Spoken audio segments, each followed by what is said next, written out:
right, mic check, 1, 2, mic check, 1, 2.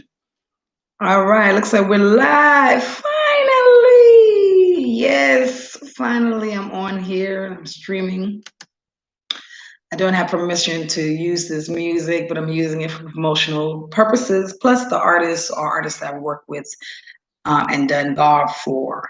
So yeah, here we go, going live. Yes, Dreads. Gotta start off with a little bit of funk before I get into the realness of the real. Yeah, we here. Yes, live stream. I wonder if there's a way I can share it. Can I share it? I see you. So pretentious. Oh, the naturalistic. What? What? Mm-hmm.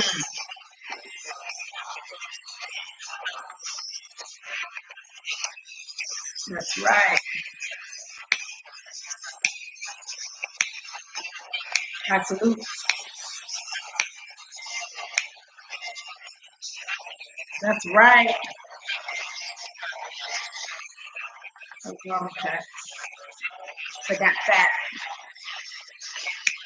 That's right. The truth for my sisters. It's on the surface, the skin that you're in. They got nothing on you, baby. Nothing on you, baby. Come in all type of flavors. They don't already hate us. It's only you, baby. To my African queen. I'm doing too much. I should just stay with what I'm doing. Turning 20. For those of you that know me, you know that I've been a part of the Dead Press family for a very, very long time. So big ups to his mother a few months, I think it's a few months ago now. So this has been a quite challenging year, I'm sure, for him. But the most beautiful thing is his queen got married. So that's beautiful. And it was a historical wedding. I wish I was around to have been a part of it, but I've been in Gambia now for the past 3 years. In November, it'll be 3. So a bunch of friends have been calling me and asking me to be a little bit more vocal on YouTube. And most of my comfort zone has been on the other social media platforms and doing my thing from there. But I just felt like since it's the 4th of July and I was trying to get on one platform, and as I was getting the other, I was just having issues with all of the platforms. So I said, you know what, let me try this live stream and see what it takes me. And then it'll also give me an opportunity to really promote my YouTube. So that's where it is. So we're here to talk about the 4th of July. I'm sure a lot of you all out there partying, getting crunk, but in the midst of this COVID-19 and the partying, let's remember realistically on the Independence Day for America, African people were enslaved. We were picking cotton. We were on rice fields, tobacco fields. Some of us were probably even on ships en route to the Americas and other parts of the world. So we've got to be very clear, and this is why Juneteenth is so important, because when America got its independence in 1776, we were still slaves, and we didn't receive our independence till about a year or so later on June 19th.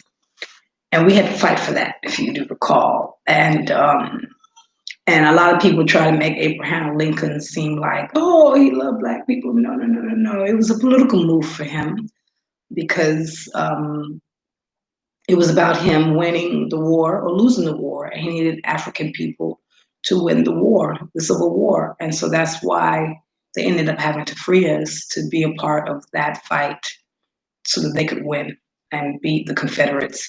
So the Confederates have been an issue for in American history for a very long time. The Confederates are who we're fighting now, if you want to put it in layman's terms. The Confederates are these sisters and brothers that walk around with this Confederate flag, the Klansmen like Nathan B. Forrest, and all these individual statues you see people taken down all over the world, especially in America, for instance. Many of those individuals were Confederates. Many of these policemen that are killing our young boys are former Confederates, or families are Confederates. I like to look at them as just plain Ku Klux Klan, the new Ku Klux Klan, but they don't wear their hoodies. They wear suits and ties, and they sit in our prisons. They sit, sorry, in our judge. There are judges. There are policemen. They work within the institution of racism, and this is who I'm talking about. So, as you have your barbecue or your picnics, as some of us may say picnic, remember that picnic comes from pick a nigga, picnic. So a lot of times during these picnics, they would be roasting us on fire, our bodies. And if you look at pictures, you see a mob of racists who are roasting a Black man, woman, or child in a picnic. Sometimes they would lynch us and they would fight over who would have our body parts. So you're talking about a people who have a very strong and decadent history of rape, murder, enslavement, death, miseducation, stealing people's resources. This is who they are. I was watching Minister Farrakhan's 4th of July message today, and it was beautiful to hear him speak. It's always beautiful to hear him speak. I've met him many times in America, especially when I was working close-handedly as a mentee to Dr. Khalid Muhammad, or Baba Khalid. I met him several times when I would speak, because I used to tour with Dr. Khalid on tour and do security as well.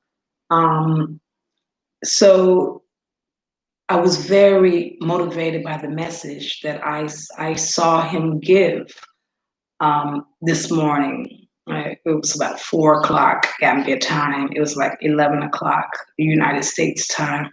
And I watched everything that he said. I needed that. I needed to connect to what's going on in the States right now, especially in an activist. I've been on the front lines all my life, and so it's kind of awkward to be here when all this movement is going on and not really be in the forefront of it all. But it's good because the young people got it. And I want to say congratulations to the young people, because you all have really been organized. And I want to tell you, don't give up the fire. Don't let the fire fuel down. Keep the momentum burning. But we've got to be a little bit more organized, and we've got to have more of an idea of what we want. There needs to be. It can't just be a movement. There's got to be intentional set of demands. And the other thing too, the marching and the protesting and the rioting, all of that is great. But I also think that there has to be a very strong economic boycott. We've got to hit these people in their pockets. We spend over trillions and trillions of dollars as African people in the United States, and that doesn't even include other races who love justice and who are about truth and righteousness. Those are just our numbers. So can you imagine if we would just organize good peoples of the world, we could use that economic boycott to break down corporations and companies that are really racist and unjust towards all people of color of the world. And then with our set of demands, give them those demands that will be met. So don't get me wrong, I'm glad to see the Christopher Columbus statues going down. That's important because Christopher Columbus was a savage. You know, on my mother's side, my mother is Black American, my father is Gambian. It's interesting because on my birth certificate, it says that my mother's Black and my father